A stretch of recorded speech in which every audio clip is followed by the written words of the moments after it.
is Anderson Penn's podcast, episode 310 for Wednesday, February 27th, 2019. This is Brian. This is Lisa. Welcome.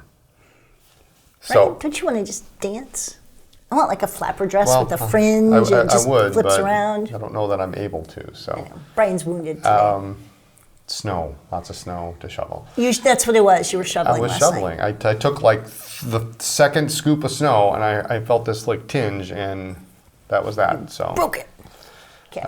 Anyway, hit me with this joke that supposedly is funny. I ran it past creative first.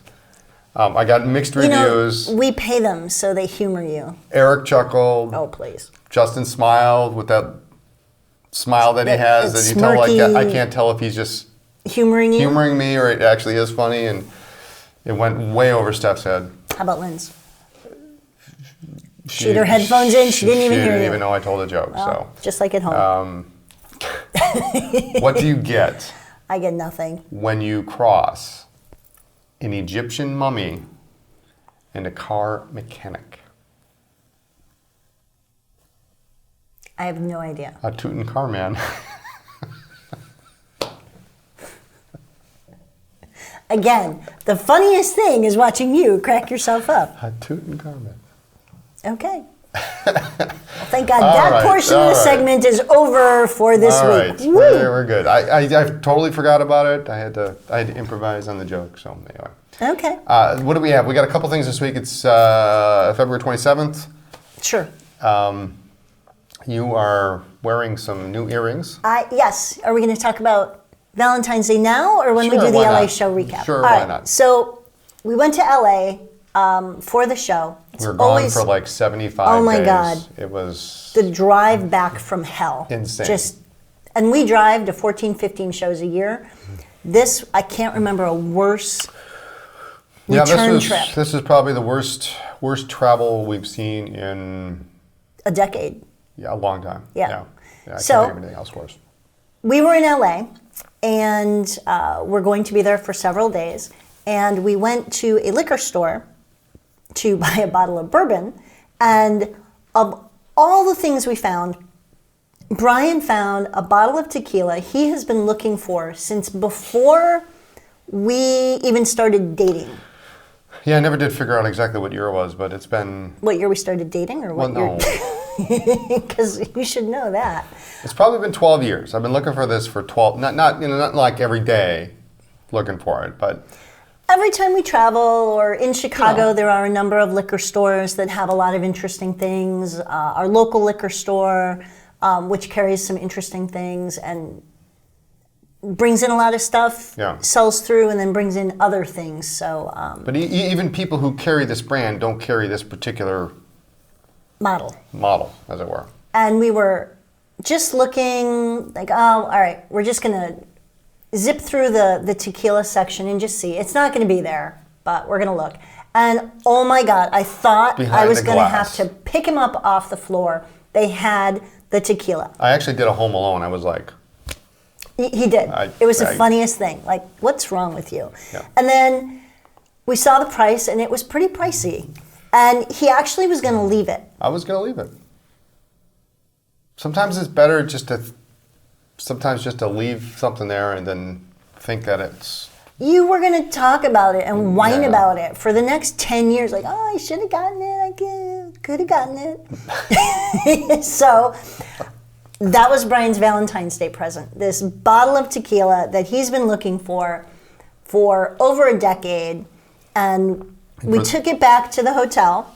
The only thing we had in the room were paper cups. And we both had a sip.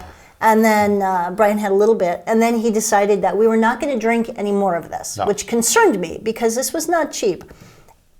But it deserves better. Than a paper cup. Paper cup, yeah. So for those that are keeping track or who have an interest in fine tequilas, it's Chinaco Añejo. Sipping tequila. This is not a lime and salt shot kind of tequila. No, it's good stuff. And I got 2 pair of earrings from a friend of ours who makes custom jewelry, and I had messaged her. And there'll be pictures in the podcast. But I messaged her and I said, are these, Brian doesn't have a Valentine's Day present for me. Shockingly, neither of us had stacks of pens. Are your products ready-made or are they made to order? And she said she had everything. What was I interested in? So I told her. And then the coolest thing was her husband delivered them to us at the show, which is cool. And so a big shout out to Jill for the gorgeous jewelry. I love them. And if you're interested, ladies or gentlemen, in anything for the lady in your life, she does great work. Very and the reasonable. photography, yeah, really, really reasonable. The photography on her Etsy shop is really cool. It shows them all in natural shells and leaves and all the stuff that they have in LA that we don't have in the frozen tundra up here. All right. All right. Pens? Pens. This Go. week, a couple of things that we'll call them the last of the last, maybe. Is that like it's nice to be nice to the It's nice? nice to be nice. Land of the last. Ooh. Cross Peerless. I like that. Land of the Land last. of the Last. Yeah, we'll keep that one. All right. Cross Peerless Cities Special Edition. These have been officially discontinued. We have a few. We have literally like one left of each. Tokyo, London, and New York. My favorite actually is the Tokyo, not just because it's Japanese. It's a cool pattern. If that one were not to sell, I would probably be okay with that. This is Cross's flagship pen. It really is. It's big. It is definitely big. Big and fairly heavy. It's heavy. It's a 149 size. I like that the cap posts on the barrel with a click. So it clicks on there. On there securely. Swarovski crystal in the top jewel of the cap.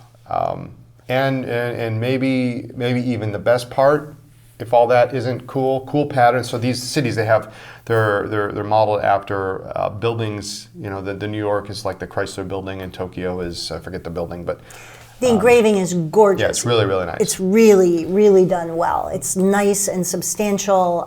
It's not screen printed, right? You can feel it. Yeah, it's really well done. And the best part, Nibs, 18 karat, made by our favorite manufacturer of nibs in Japan, Sailor. So, and you can tell if you've seen enough nibs, you can see that the profile is what it is. So, in fact, they actually have an option for a zoom nib on a Cross Peerless. Which is cool. Which is pretty cool. So they come in extra fine, medium, broad, and zoom. We don't necessarily have all the nib options. We have most of the nib options based on trim. I think they're on the website listed as fine nib, but if there's something else that you want, Let us definitely know. call and we'll see if we can swap it out. That being said, we also have separate nib units available. So if you do already own a Peerless, whether it be a City Special Edition or one of the other models, we can, and it actually comes as a whole section. It's a section, nib, feed, collar, and a section. So literally, it's a whole front piece. You can screw it in, and you have a separate nib for you. And which is rare because Sailor does not sell separate nib units ever on Sailor pens, but Cross did have these available. Yeah, these are marked Cross. 18 karat. We have them in rhodium and gold, and we're selling the nib units separately, and for like less than, normally they're $189 a piece. Right. And Cross is basically discontinuing these. I think they might be getting rid of all the Peerless fountain pens. So these nib units are super cheap.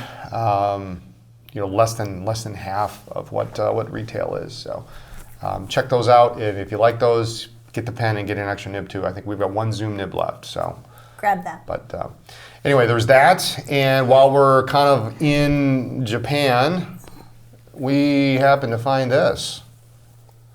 Look at that. One more, the absolute last that we have. This is it. This is the Meiji-Maru. Again, pilots. Now wait, I paid for that bottle of tequila for myself. So does that mean this could be mine? It matches my shirt. It's got a ship on it. Look, it's nicely on there. Why don't you tell the audience at home what they're going to get when they buy it, because you are not keeping that. This is a really lovely pen. It's Yukari size, same size as if you've seen the Chinken, the flat tops, the the sakura, the pine needles. So it's a flat top. It's got this unique clip. We've got the ship on here, but navy blue It's urushi. gorgeous. Yeah, it's really great. It's not really navy. It's kind of a marine blue. It's a little. It's gorgeous. That's what it is. And the Mount Fuji on the cap is beautiful. You know, I can almost see. You know, there was a lot of when they came out with that big set and all the pens were ring tops. A lot of people were like, well, it's a ring top. Right. But on this, I can see it. You know, they make a ring top because then you can see all the art on the cap. I could see if that were a ring top, it would be really cool. But anyway, it's entirely usable with a clip.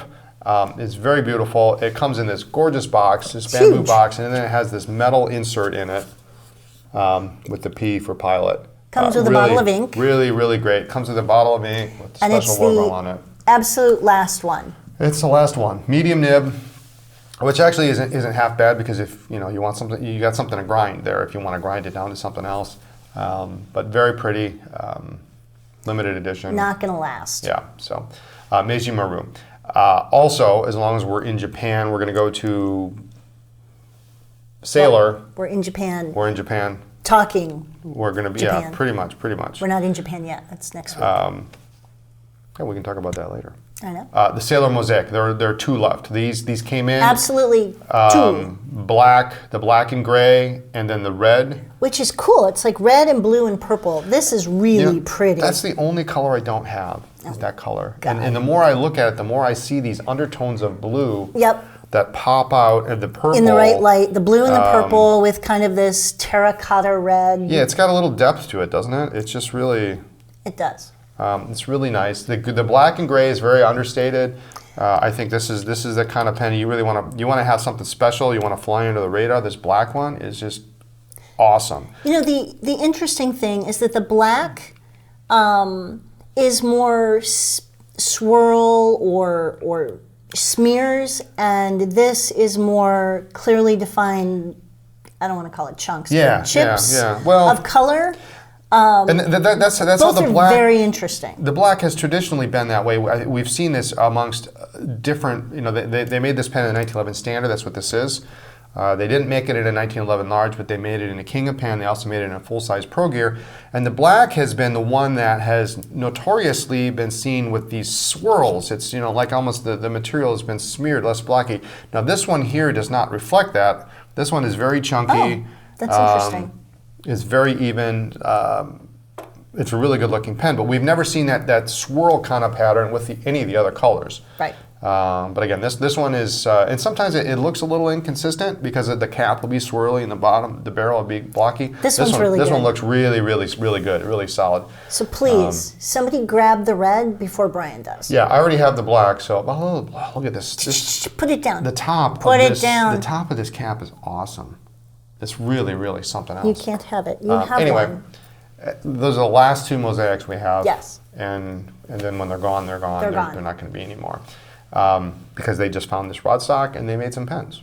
And I like that they... I want to be wherever they find random stuff. Like, who's got that under their desk in Japan? I want to go to the warehouse and go, okay, where is the furthest place in the warehouse? Give me the darkest, dustiest, cobwebbiest corner. Underneath a bench. Give me 20 minutes. Give me 20 minutes. We're going to come up with something. And a flashlight. You know what I like? I like that they did about this pen, and I'm excited about this, is they kept true to the pen the way it was when they made it like 3-4 years ago. Yes. They use a different clip than they use on a standard 1911 standard.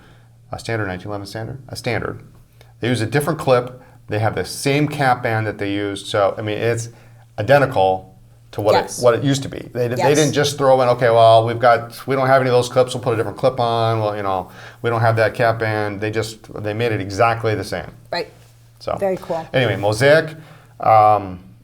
Also, make sure, if any of you are interested in vintage pens, before LA, I was able to really pump out quite a number of new vintage pens. In fact, I think yesterday... New vintage, yes. Okay. Yeah. Yesterday, I think I gave Creative like 30 pens to photograph and deal with. So those are coming up. Was that the screaming I heard? All right. But, there's a lot of them.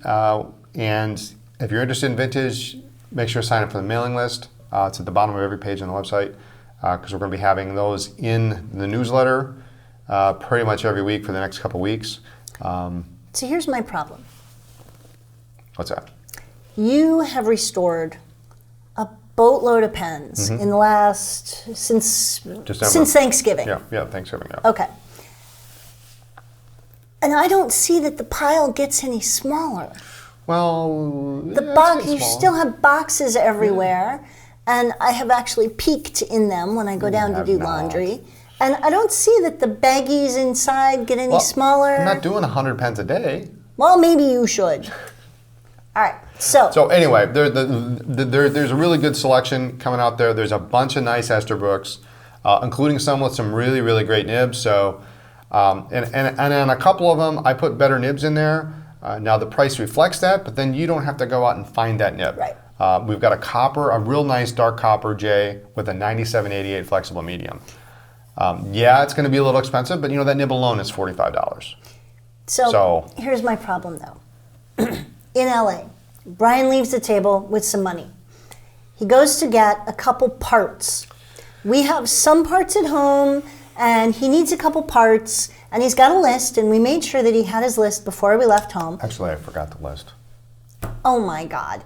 And so... I did. I saw I went downstairs last night, I forgot the list. I forgot to buy that part. Yep. So he leaves the table, goes to find some parts, and comes back with this fistful of pens. Well, what the heck? So listen, I'm sitting there. I'm at Rich Lott's table. Rich is the king of parts. Yes. He really is. That's all he does.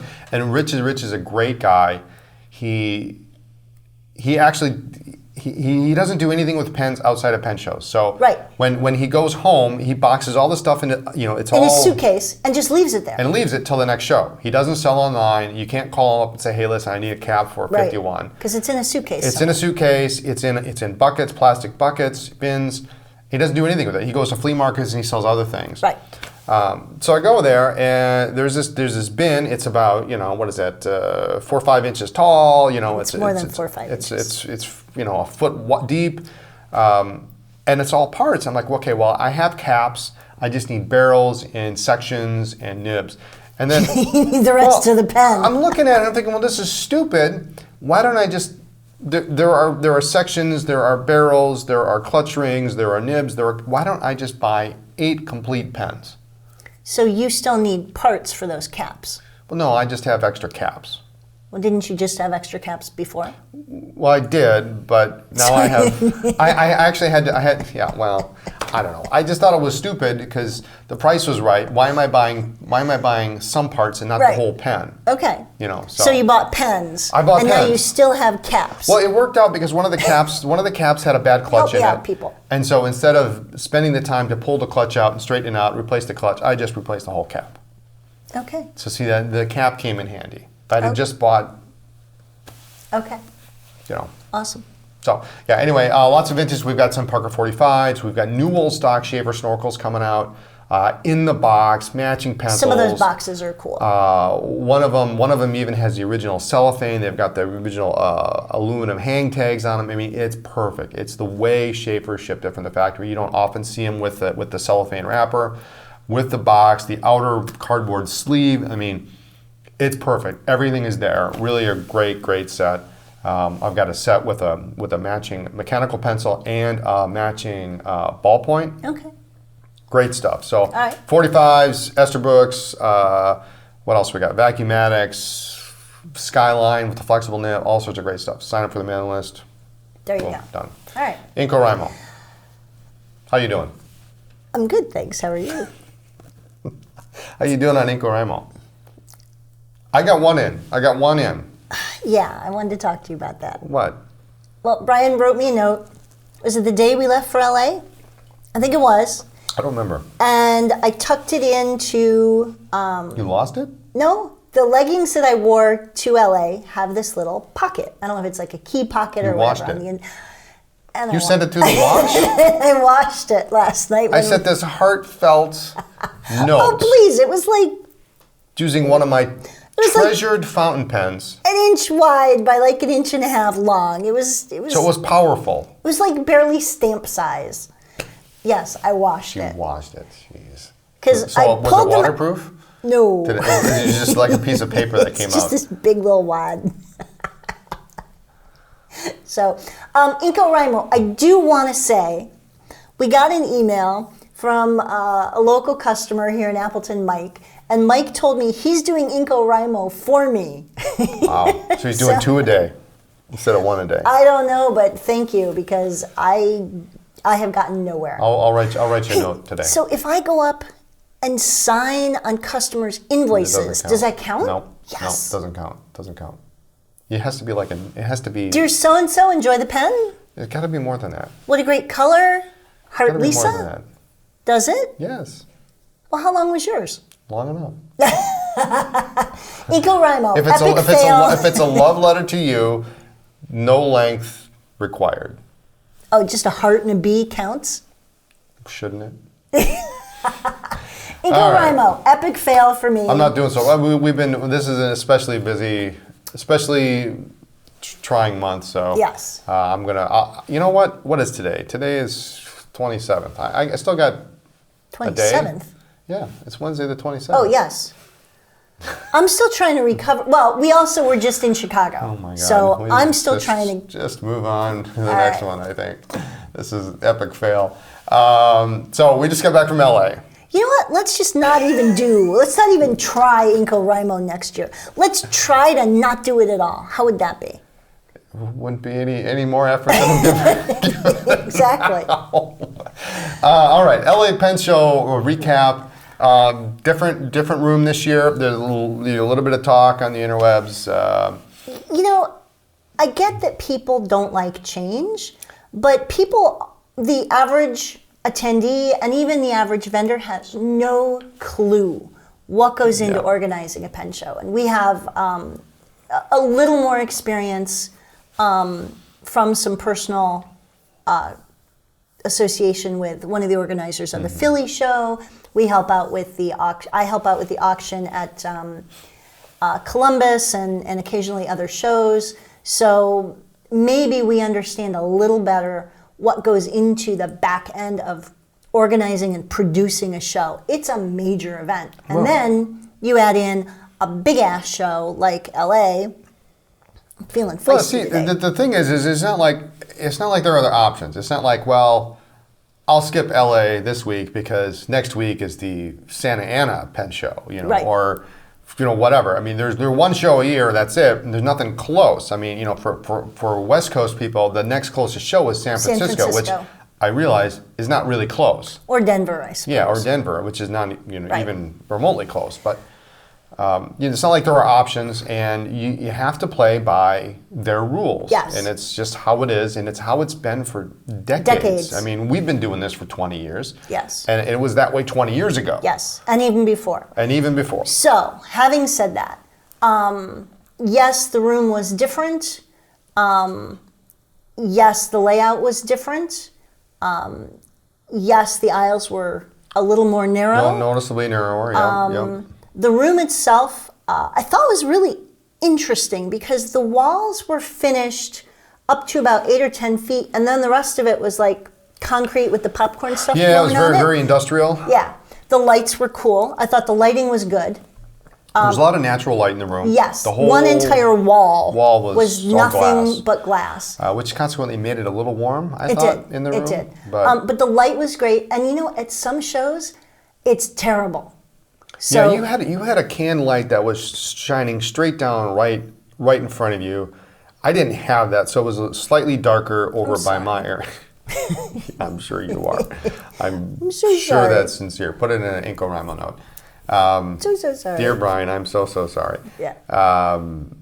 Anyway, but that's what it is. Light's typically it's not always ideal, or it will be in one spot but not in the next. But the lighting was great. All that aside, the weather was kind of crappy on Thursday and Friday, so I realized people didn't come out. Which it never occurred to me that people in LA don't drive when it rains. When it rains Apparently like it that. backs up the highways and the traffic, Yeah.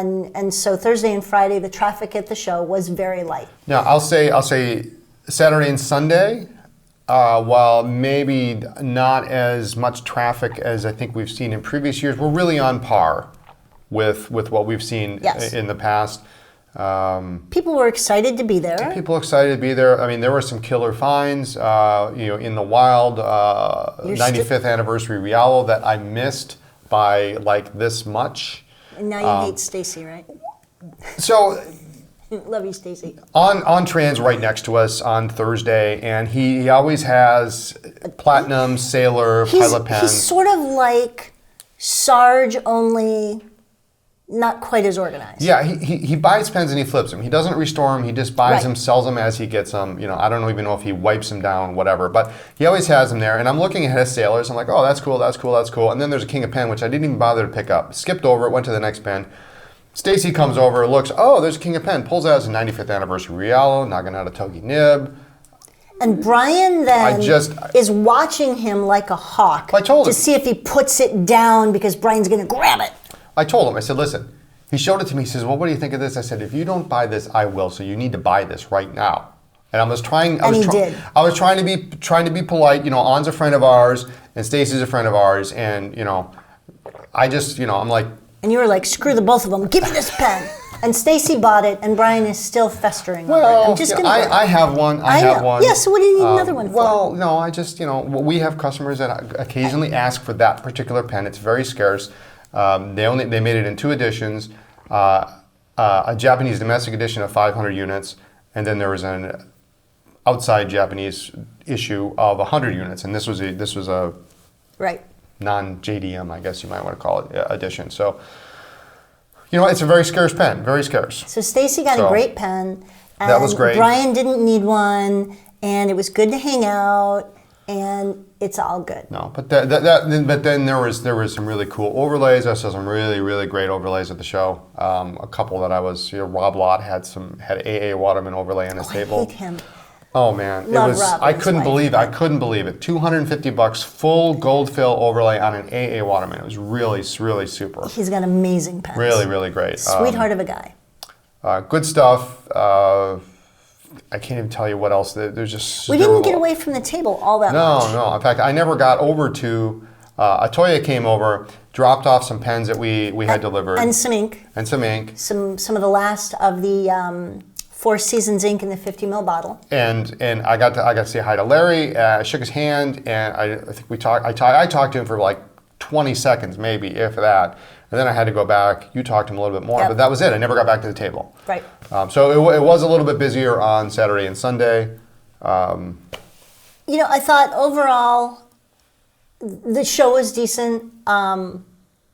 And a new venue is hard on anybody, but some shows switch hotels all the time. Right. Like Baltimore has been at 5 or 6 different hotels in the last 10 years. Once we figured out the logistics, where the best place to park was, it wasn't too bad because originally we were concerned that we were going to have to take the elevator. And there were only 3, and it seems like all 3 never worked at the same time. So if all of us and customers were trying to use the same elevators to go up and down, that was going to be problematic. But it really wasn't that bad. Yeah. So. It was warmer than it is here. It was still pretty cold in LA. A little brisk, but it was better than there was no snow until after we left. It snowed in LA, isn't it crazy? But we got to spend time with our good friend Jason and his wife Liz. We had dinner with them. That was nice. We could see the water. Yeah, we could see the water. It was brutally windy that night. Yeah, we were going to go down and take a little walk by the pier in what beach was that? Redondo Beach? I have no idea. I don't know. It's all one big beach. But it was really cold and windy, and they decided we were not going to do that. So that was fine. Yeah, that was fine. But a nice little stroll afterwards. It's nice to go on a double date. Yeah, it was nice. A little bit loud in the restaurant, but maybe that's just me getting old. I don't know. Maybe. Should we get you a hearing aid? No, I don't want to hear it. Just checking. Anyway, lots of good stuff. Some new things we saw. That'll be coming out. The new Visconti Breeze. We were able to pick up at the show, so that's coming soon. I got to take a picture with Michael in front of one of their banners with dueling breezes. Yeah, they never asked me to take a picture. You're prettier. Anyway, so LA Pen Show. It was different this year. We'll see. What happens next year, and I don't know if this new venue, if that's where it's going to be, or if they moved it, because the old ballroom is still there. We had it last year, but. It's still worth it for us to go. Yeah, But on the way back, it took 4 days instead of 2 to come back. Way too long. And it was, so we were gone for about 10 days. And that's maybe too long for us to both be gone and have product with us. So we're rethinking. Every day we get cut short like 3 hours. Yeah. Like we're trying to get to Denver, like we can't make it. It's 2 hours away. We're just not going to do it. Not going to risk going through the Rockies. Whiteouts and icy roads. It was crazy. We've never had a trip. You get one bad day. Yeah. And then, that's kind of how it was going out. We got stuck in Des Moines. Yeah. We just couldn't get any further. But then the rest of the trip was fine. But this was, Sunday night was fine. But then Monday night, Tuesday night, we got back Wednesday? Wednesday night, yeah. Wednesday morning was bad. And most of Wednesday was fine, but... Yeah, just crazy. So I'm rethinking that. So but anyway, LA Pen Show, what do we got next? Ask us anything. Great. All right, you ready? Blue. Is that not the question? No. What are some great ballpoints from a female perspective? Oh, As in ballpoints for smaller hands. You should answer that. You're a female. You have smaller hands. I do. How big are your hands? No? No. Okay. I'm just saying. Ballpoints for smaller hands. I really like the Parker Jotter. I really like the Click. In fact, I sometimes do it really annoyingly. Yes, you do. You do. That's okay. I like cap actuated I do. ballpoints, whether it be the whole cap or a button. I think it's very convenient. And they just came out with the Parker Jotter XL, which is 7% bigger. We've talked about that. It's not. They missed a 1. They had to have missed like a 1 or a 2 or something. But it's not twice huge, as big. Yeah. So even that is a comfortable size for my hand. I also really, really like the Cross Beverly. Yep. It's fairly new. It's kind of curvy. It's really a great shape. It's a good size. I like that. The Waterman Hemisphere is thin too. Yes, That's I like those. It's a solid pen. I've always been a big fan of the Hemisphere. It was one of my very first fountain pens 20-some years ago. And the ballpoint is nice and thin. The ballpoint's a little bit thinner, yeah. It's not quite like Sailor Shalana. Oh my, that's too thin. Yeah. But this is a checkbook size even, maybe. Would that be a good way to describe it? Nice patterns, nice colors. It's just a well-built ballpoint. I also like the Conklin Duragraph. The ballpoint. A little bit bigger. It's a little bit bigger, but it's not huge. I mean, you're talking Retro 51 size. Yes. Almost in terms of girth at the top. But when you reach a certain age, or if you have carpal tunnel, you want something a little bit bigger, but maybe not huge. Okay. So there you go. All right. And retro, love retro. All right, the DC Pen Show and the San Francisco Pen Show are both in August. Yes, they are. At which show will I find Anderson pens? Yes. Next question. Both. We will be in DC Yep. and we will be in San Francisco. I like the DC show. Again, it's big and sometimes chaotic, but when you have that many people, it's going to be a little crazy. Yeah, there's always going to be. And the best thing to do is just to kind of go in and just kind of go with the flow. Yeah. Go with the flow. Don't fight it. So, yeah, DC and San Fran will be at both shows. Yes. Different helpers behind the table. Yes. Well, this is an interesting question. Okay. What is your favorite unsung hero? I know what yours is going to be. Unsung hero, as in not. Nobody talks about? Sheaffer Intensity. She loves her intensity. Really loves it. Love my Sheaffer Intensity. Brian used to mock me because anytime we'd be in the store and somebody would look at Sheaffers or an Intensity, I'm like, from the other side of the room, I love my Sheaffer Intensity. Like, okay, thanks. Thanks for your help. I love my Sheaffer Intensity. Along that same vein, the Sheaffer 100, I think people don't talk about enough. It doesn't have as many nib options as anybody else. You're fine and medium, but I always was a big fan of the 100. Its larger sibling, the 300, but I think the 100. I mean, at its price point and its size, you get a converter. It's like right around $50. Solid metal pen. I mean, you pick it up and it's not a cheap piece of plastic. How about the Prelude? I like the Prelude. I like Prelude the clip. too. Even amongst apparently this question is going to be Sheaffer's the unsung brand, but in as far as Sheaffer is concerned, Prelude is like the unsung Sheaffer because it's an unsung hero because it's really it has a triangulated section on the fountain pen. Right. but it's got a little grip to it, which is nice. Friction fit cap. I mean, it's good, and it's a good looking pen. They have some good color options. All right, so ink. Your favorite unsung hero ink. Cross Violet Okay. is to die for. Gorgeous color. Big bottle. Yes. Nice sturdy bottle. I would say, I would agree with Cross Ink is not as. Nobody talks about it. Nobody talks about it. Well, they used to have only black and blue, and then they came out with 4 or 5 more colors. The green is nice and bright. The red is pretty bright, but the violet is just that's the best one by far in terms of popularity. I would also throw in there maybe Graf von Faber-Castell. They make some cool colors. The gorgeous bottle. The bottles, I won't say it's the best. I'm hardcore Mont Blanc bottle fan. I have been for most of my collecting life, but that bottle is so good. Yes. It is so, you can repurpose it.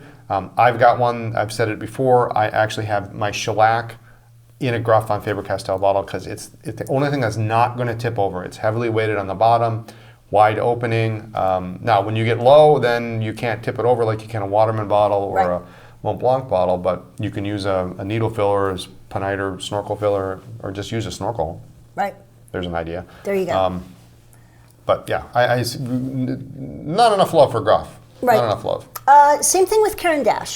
They make a really awesome tilted bottle. The bottom of the bottle is actually slanted, and so it sits at an angle, which helps you fill it when it gets low. Big, easy to grip cap too. I mean, a Roshizuku is a great ink, but that cap is ridiculous. It's slippery. It's that thick. You can't grab it. Unless if it's on too tight or there's ink under there, you need a gripper square to remove it. But Caran, no problem. Graf, no problem. And again, these are unsung heroes, so there are tons of other great things, but these are some of the colors and some of the brands that not everybody talks about, and you really should check them out. Paper. Paperblanks. Paperblanks, yep. Gorgeous covers. I don't know that I could use Paperblanks like I use Rhodia. It's not just a quick and maybe that's jot a note. And maybe that's the problem is people think that a Paperblanks is more for journaling because it is such a beautiful notebook. It is. But they're reasonably priced. Why can't you use it for writing your shopping list? Because I have a problem with notebooks anyway. Give me the notebook. I'll write in the first 5 pages. No! I'll write my list. But I think maybe that's the problem. With a Rhodia, you expect it, or Clairefontaine, you expect it to be, it's disposable. Right. With a Paperblanks, it looks like it's something that's been sitting on the shelf for 50, 80, 100 years. It's gorgeous. All of them are beautiful. They're all based on historical or art-related old books. Things and old books and tapestries and whatever. So they're just great. Gorgeous. I would say... And the paper is phenomenal. Paper's really good. Nice really and thick, good for fountain pens. So for me, I don't think enough love is given to Paperblanks. Right. What about you? I think for me, I'm going to say Stifflexibles. It's kind of a new player on the market recently. They upgraded their paper. Just fun notebooks. They're kind of the exact opposite of maybe a Paperblanks. It's not something you don't expect to write your memoirs in a Stifflexibles. Well, you could. You could, but this is a notebook you can throw in your backpack. You're on your way to school. You're on your way to whatever, and you want to doodle. You want to draw. You journal with it. You can. No big deal. The cover's semi-flexible. It's really a good notebook. And they have really crazy covers. Like there's one with a cow. I love those. There's one with a frog. The frog's maybe the best. Yeah. That's cute. It's so cute. So check those out. But those, I think, they had released some before, and the paper wasn't quite as good. So the then distributor went back to the manufacturer and said, "You've got to change the paper," and they did, and now it's really good. Yeah. And they have an elastic band closure. They have an elastic band closure. But in like those animals, and that's a good way to get like kids, I think. Get kids interested in journaling and writing. You give them a notebook that's got a fun cover on it like that. Yeah, absolutely. They're gonna be interested. All right. So anyway, there we go. Next. Good question. It seems many pens and pen-related products have premium price tags. what are some truly affordable big value items? That is true. Some pens and some ink, you're paying for the packaging, you're paying for the brand. Sometimes I think that sometimes the packaging is a little over the top on a lot of pens. Oh, especially the ones that come in giant huge boxes. Unless it's 100th anniversary pen, yeah, it better come in a nice box. But like a regular pen, I think sometimes I think like Pilot and Sailor do it right because they have one box pretty much that every pen comes in. It's very Japanese. And it's very Japanese. It is what it is. There's nothing fancy about it. Because the effort is on the pen. Yeah. All right, so big value affordable big value items. Easy. This is easy. Okay, go. TWSBI Eco, $29. Did I just take your answer? Yes. For a piston filling pen, $29.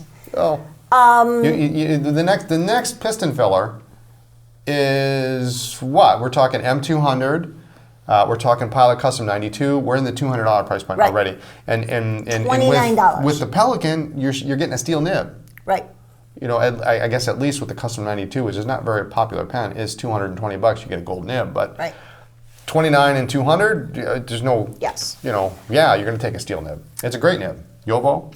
Yep, absolutely. Let's see, other big value items. I'm going to go with ink. Sheaffer, some of the older brands are still very affordable. Yep. Sheaffer Ink, great ink. I love the Waterman. red. It's fire engine red. Waterman, also a great value. It's funny. It's funny with Waterman is people always ask, I want a safe ink for for my pen, and there's like 1,000 options out there. You say Waterman, they go, oh. And like it's like the best ink. It really is. Especially for vintage. Especially for vintage, but it works partly great. Because it rinses out really well. Yeah. What else is a good value?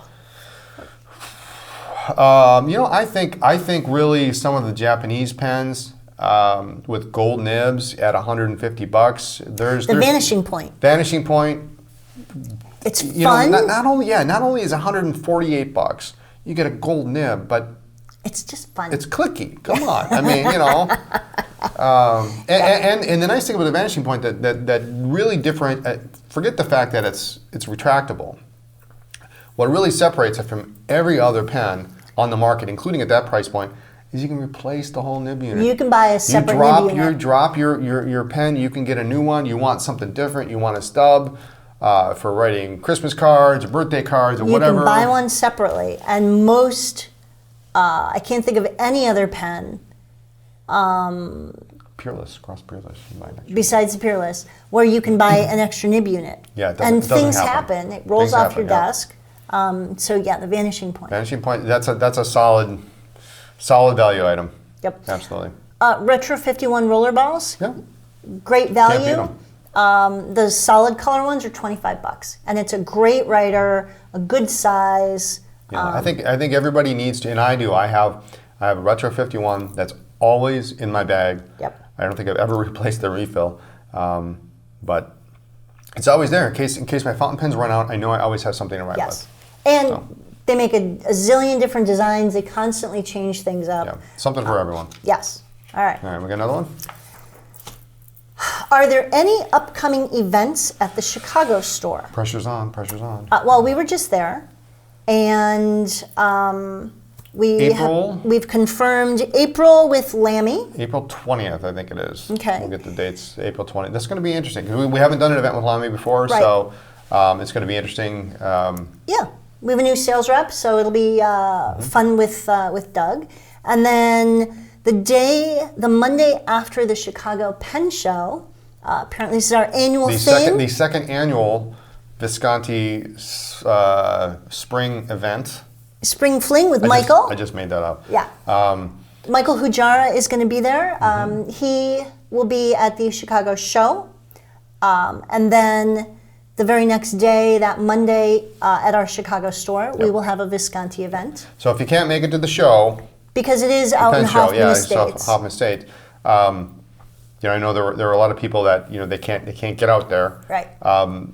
Come to the store on Monday, and we're going to have an event on Monday with Visconti. And then we are trying to figure out how to calendar in some of our own events. Yeah, I'd like to do some a vintage day, and then maybe or I've been toying with the idea of having an event in Chicago where actually I do repairs. Right. So if you have vintage pens that you need repairs, I can repair them on site, or I can bring them back and repair them at home if it requires something more advanced. But I've been toying with that idea. Let me know what you guys think about that. About a vintage day or a vintage repair day, because we just don't have that capability there unless I'm there. Correct. So. Correct. But yeah, we are going to toy around with a couple of our own things so that the vendors don't have to come out all the time, but we can still showcase product. Something different, yeah. Oh, there's another one. All right. What is your favorite pen material? Anything with a nib in it. Anything pretty. Well, you have a thing for tire pens, black hard rubber. Yeah, I do like ebonite. I like ebonite a lot. Okay. Ebonite or a ruchi over ebonite. Okay. That's like 1 and 2. So that's like a tire with nail polish on it? I swear, if you buy me an ebonite pen and put nail polish on it, I don't know. I'm getting divorced. Yeah, okay. something is not good. I like really pretty acrylics. Okay. Like this Sailor Mosaic here. You just put that down. Somebody bought this, I'm sure, by the time this launches on the podcast. I like pretty plastics. I don't care what you call them. What do you define pretty? Marbled, swirly, solid colors? Sure. It depends. Depends on the color, depends on the pattern, depends on the swirl. But I like that it's not as heavy for my hand. The acrylic. The acrylic, yes. Okay. I like some of the Sailor or the platinum celluloids. Celluloids, yep. Those are pretty. I'm just going to go with plastic acrylic, whatever you want to call it. I like the non-metal, non-brass with an overlay, enamel over brass. I like a non-metal pen because of the weight, generally. But your intensity is metal. It is, but it's thin. Thought I was going to catch her on that one. Yeah, good luck with that. So, anyway. All right. Very good. Whew. Pressure's off. All right, what else? All right, I think that's it. Next week, actually a couple days, we are headed to the land of the rising sun. Woo! So that's going to be so excited. Super exciting. I'm glad that's finally. It's been a little nerve-wracking up until this point. Well, no one knew who was going, and we put off, I don't know why, getting our passports, so we had to rush and do that, and that was fine. We've had them for weeks. Now I'm just trying to figure out what to pack and what to leave home and how much room to leave for shopping and trying to make sure that I see they will ship Brian's list in advance so that I can cut half of it out. No. There's only so much money. There's only so much over room. there, Sakura. Yeah, so we're super excited. Very grateful to Luxury Brands for the contest and to Platinum for contributing as well. We're super excited. It's gonna be interesting on Friday when we go to Platinum, and they haven't really told us much about it, but there's an event. It's like a ceremony. John Matashaw's flying in, and he's gonna kind of be there with us, and he's not with us, but he'll be there. He'll be there. It'll just be weird to be like in another country and then like look over and like, oh, there's John. Well, we're gonna be with 3 other retailers from the U.S. as well, and the distributor, but it will be weird. Yeah. I don't know what to expect. I don't know. Just bob a lot and be polite. Yes. So. But we've got good suggestions. Thanks, Rez. We love you. Give me suggestions. He should be a travel agent. He should be. He should be a Japanese travel agent. I wish we had more time because there's some places outside of the local area that I would like to experiment and travel with. But like we've got a half a day on Tuesday and like most of Thursday to experiment with. But since a lot of the stuff that we want to see is kind of in the Ginza, it doesn't really. We're just going to stay there. It does. Yeah, it doesn't really leave much time for us to go venture off. Right. And I don't want to get lost and. Or stranded in a strange country. Yeah. So, but it's gonna be fun, and we'll have lots of pictures and things to talk about when we get back. So I have to take all the pictures off my phone. Yeah, that was actually a really smart thing for you to say that. So we make sure we have Yes, lots of room. lots of room on the phone. Cool. So All right. anyway, so I guess that's it for this week. Yes. Thanks so much for joining us. Join us next week. Actually, not next week, but Well, next time. whenever, next time, for more talk about pens, ink, paper, a trip to Japan, and whatever else creative tells us we're going to talk about. Follow the blog for news, ink reviews, all sorts of other stuff. Don't forget to sign up for the mailing list, like we mentioned before. Yep. Check us out on social media as Anderson Pens. We're everywhere. And of course, the store in Chicago, ground floor of Palmer House Hilton, open 7 days a week. And the website for that is chicago.andersonpens.com. Like this video and subscribe to this channel. I like this video. I do too. All right. And we'll see you next time. Bye.